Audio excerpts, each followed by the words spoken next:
This is Dr. Sagu, your bariatric surgeon. Today I would be talking about what all the things you should know before coming for the bariatric surgery. Number one, you have to be fasting for 6 hours. 6 घंटे के लिए बिल्कुल खाना पीना नहीं है. Suppose सुबह आपकी सर्जरी है तो रात को 12 बजे के बाद आपने कुछ खाना पीना नहीं है, इवन पानी भी नहीं पीना. नंबर टू, जो नॉर्मल मेडिकेशन है जैसे थायराइड की मेडिकेशन है, बीपी की मेडिकेशन है, जो भी एनेस्थीसियोलॉजिस्ट ने आपको प्रिस्क्राइब करी है पीएसी के टाइम में, वो सुबह 6 बजे 2 या 3 सिप पानी के साथ में वो ले लेनी है. You have to bring all your home medication whatever you are taking earlier. जो भी घर में दवाइयाँ लेते हैं वो साथ में लेके आनी है. If you are using CPAP machine then you have to bring along with you. CPAP machine साथ में लेके आनी है. अगर आप एब्डोमिनल बाइंडर यूज कर रहे हैं तो उस बाइंडर को अपने साथ में लेके आना है. और कोशिश करें कि मॉर्निंग में 8 बजे तक आप हॉस्पिटल रिसेप्शन पे पहुंच जाएं, क्योंकि हमें 2 से 3 घंटे चाहिए होते हैं एडमिशन की फॉर्मेलिटीज के लिए और प्री ऑपरेटिव प्रिपरेशन के लिए. जैसे ही आपका एडमिशन हो जाएगा you will be shifted to the room. Room में आपको शिफ्ट कर देंगे. रेजिडेंट डॉक्टर विजिट पे आएंगे जो कि आपकी सारी हिस्ट्री नोट डाउन करेंगे. एनेस्थीसियोलॉजिस्ट आएंगे या पीएसी चेकअप आपका करेंगे. नर्स वो कैनुला आपके लगाएगी जिसके थ्रू ड्रिप दिया जाएगा. और सारी प्रिपरेशन के बाद में then you would be shifted to the operating room. Operating room is the most important place for you because would be around 5 to 7 people around you in the OR. मेरा anesthesiologist, anesthesia technician, scrub nurse और bariatric technician, circulating staff और एक मेरा bariatric assistant, और of course I would be there with my team. जैसे ही आप OR room में जाते हैं तो 5 से 7 मिनट बाद आपको एनेस्थीसिया दे दिया जाता है. तो जब आप उठते हैं तो आपकी ऑलरेडी कंप्लीट सर्जरी कंप्लीट हो चुकी होती है. So when you will wake up definitely you would be having some sort of pain. तो उस टाइम पे जो पेन होता है that is not of big concern. चिंता करने की जरूरत नहीं है. That is normal. वो नॉर्मल है जो भी पेन होता है. पेन मैनेजमेंट के लिए you will be given lot of medications और सेडेशन भी आपको दिया जाएगा. But the serious pain will only last for few hours. जो सीरियस पेन जो होता है वो शुरू के 2 से 3 घंटे के बीच में ही होता है. और उस टाइम पे आप सो रहे होते हैं, एनेस्थीसिया के इफेक्ट में होते हैं, तो आपको ज्यादा पता नहीं चलता. तो इस तरह से पेन के 2 फेज होते हैं, फेज 1 और फेज 2. फेज 1 जो होता है, जो फर्स्ट 2 to 3 आवर्स जो सीरियस पेन होता है, और फेज 2 की बात हम बाद में करेंगे जब आपकी वॉकिंग स्टार्ट हो जाएगी. तो जब आप रिकवरी रूम में होंगे तो आपके ऑक्सीजन मास्क लगा हुआ होगा, मॉनिटर अटैच्ड होंगे. कुछ पेशेंट्स में हम यूरिनरी कैथेटर डालते हैं और you will feel some of compression in your legs. Legs के ऊपर जो कंप्रेशन होगा जो कि डीवीटी पंप की वजह से होता है. You may feel some sort of cold because of the air conditioning of the OR and you may have some nauseating feeling also. Nauseating feeling आपको हो सकती है.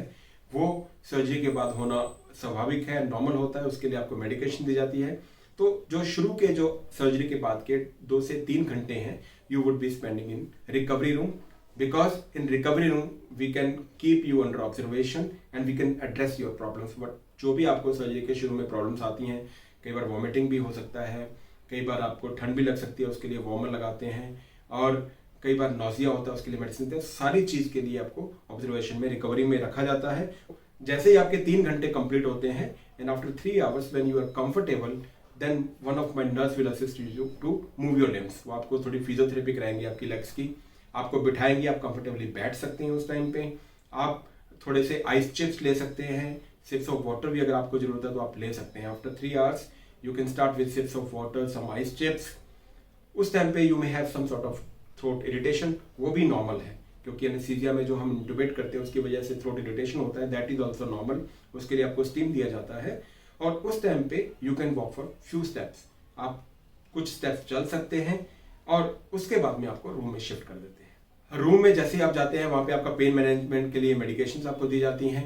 आपके नोजिया मैनेजमेंट होता है उसके लिए सारे ऑर्डर्स वहाँ पे होते हैं. नर्स आपको स्टीम देती है दिन में 2 बार. अगर कैथेटर डाला गया है तो आपको ओवरनाइट रखना पड़ता है और नेक्स्ट डे मॉर्निंग में हम उसको निकालते हैं. In the evening we can start with the clear liquids that's 50 ml per hour. और you may have some sort of feeling of the chest tightness also. Specifically it is after sleep. और MGB के बाद में ऐसा नहीं होता है तो उसके लिए भी आपको मेडिकेशन दी जाती है जिसकी से वो ठीक हो जाता है.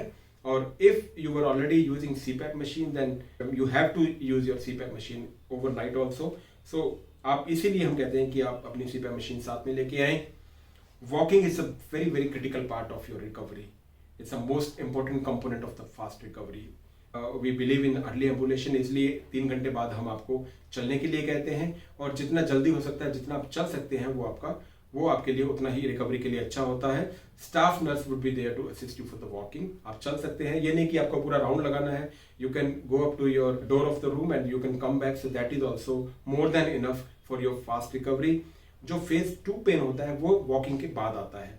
जैसे ही आप कुछ स्टेप्स चलते हैं तो आपका पेन सिग्निफिकेंटली कम होता है, पेन काफी कम हो जाता है. तो इसलिए ये फेज 2 पेन होता है.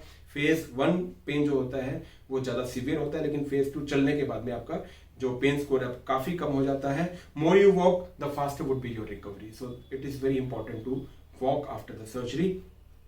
और चलने से आपका ब्लड फ्लो भी इंक्रीज होता है, तो क्लॉट फॉर्मेशन कम होता है, तो सर्जरी के कॉम्प्लिकेशन भी चलने से कम होते हैं, रिकवरी भी फास्ट होती है और आपका पेन भी कम होता है. So walking is very important after surgery.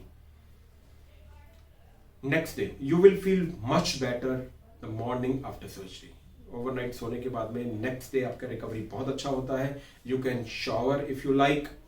Pen would be very much significantly reduced. कुछ पेशेंट्स में हम स्वेलो स्टडी करते हैं. Next day see any type of the leak. In the morning you would be given a breakfast tray of clear liquids. उसमें lemon water है, plain water है, vegetarian broth है, coconut water है, दाल पानी है.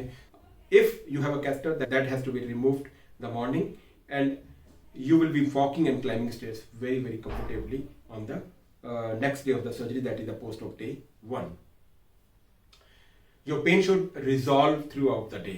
पूरा सुबह के ज़्यादा, फिर धीरे धीरे कम हो जाता है, पेन स्कोर शाम तक कम हो जाता है.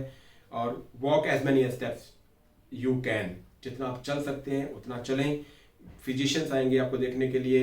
जितनी मेडिसिन आप साथ में लेके आए, जो पहले रहे थे उसमें कुछ ऑल्ट्रेशन की जरूरत है, तो वो फिजिशियन जो है आपकी हेल्प करेंगे. क्योंकि सर्जरी के बाद इमीडिएटली ब्लड प्रेशर, डायबिटीज की मेडिसिन कम हो जाती हैं, तो उसके अकॉर्डिंगली वो रीअरेंज उसके लिए कर सकते हैं.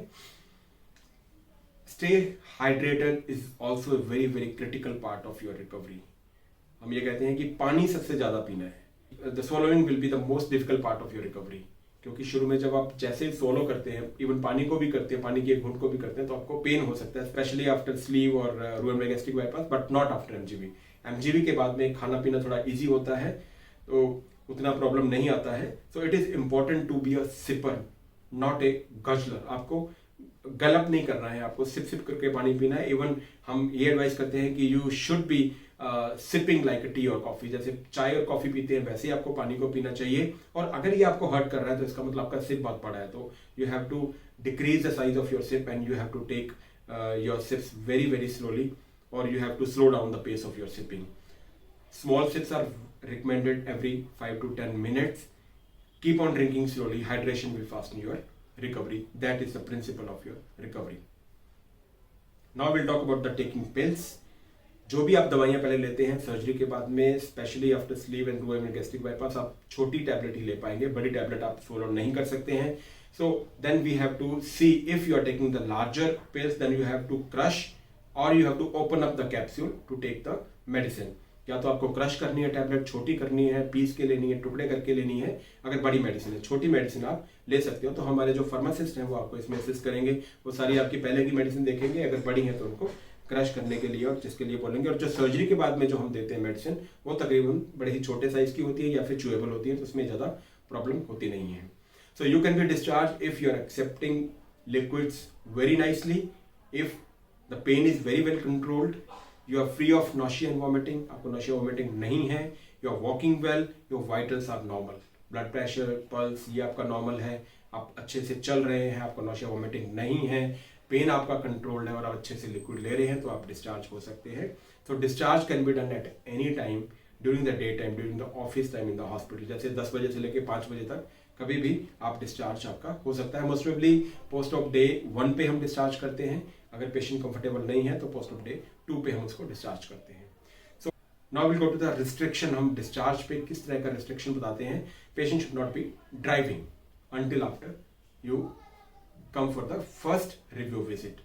तब तक आपको ड्राइविंग नहीं करनी है. No sexual intercourse till your first review visit. Women should avoid pregnancy for first year after the surgery. पहले साल में प्रेगनेंसी नहीं करनी है क्योंकि प्रोटीन लॉस होता है, उससे बेबी को प्रोटीन कम जा सकता है. So advisable is not to be pregnant during the first year after the surgery. And the most important thing, you should not be rely on OCPs. पहली बात तो सर्जरी के इमीडिएट बाद OCPs लेने नहीं चाहिए, बिकॉज ये भी ब्लड को क्लॉट करते हैं, तो सर्जरी के कॉम्प्लिकेशन आने के चांसेस हैं. और अगर 1 महीने बाद आप OCP स्टार्ट भी करते हैं तो you should not be relying on the OCPs, because after the surgery there is alteration of the GI tract inside. So हो सकता है कि एब्जॉर्प्शन जो है पिल्स का अच्छे से ना हो और उसका इफेक्ट अच्छे से ना हो. तो always it is advisable to add on some barrier method also. Barrier method साथ में यूज करना है अगर आप OCPs भी ले रहे हैं. So you do not go beyond your house hold activities. ज़्यादा भारी काम कुछ भी नहीं करना है, नॉर्मल हाउस होल्ड एक्टिविटीज आप कर सकते हो, और कोई भी ऐसी एक्टिविटीज जिसमें फॉल होने के चांसेस हो वो आपको नहीं करनी है. As far as the wound care is concern, because this is being done through the laparoscopic technique, so your incisions would be very very tiny. There would be around 3 to 5 you can say, and they would be covered with a waterproof dressing. तो आप shower ले सकते हैं, पानी नहीं उसमें भी जाएगा, और these dressings will be removed during your first review visit. You can shower और bathe without any concern. उसमें कोई भी प्रॉब्लम नहीं है, आप अच्छे से कर सकते हैं. लेकिन हाँ, you have to avoid swimming for at least 4 weeks. This is very critical part. आप डिस्चार्ज होके जाते हैं, so when to call us, because कोई भी अगर इमरजेंसी आती है तो आप हमें कॉल करें. तो if you are not feeling good, number 1, because day by day you are getting better. So if you are getting worse each day, not better, that is also a point of concern that you should call us. If you are running temperature more than 100 degree Fahrenheit, if you develop chest pain, tightness or shortness of the breath, so then you should call us. If you are feeling nausea and vomiting and that too is getting worse, then you should call us. And if you are not able to keep down water, अगर आप पानी भी नहीं ले पा रहे हैं और ये सब प्रॉब्लम है, तो डेफिनेटली आपको कॉल करना है. आप अगर लगता है कि ज़्यादा प्रॉब्लम नहीं है तो हम आपको कहेंगे you can come the next morning to my office. But if there is definitely a point of concern, that definitely we can see you anytime, doesn't matter is it day or night. Please call us if you have all these problems. So all the best for your surgery, and see you soon in my office or in operating room. Thank you so much.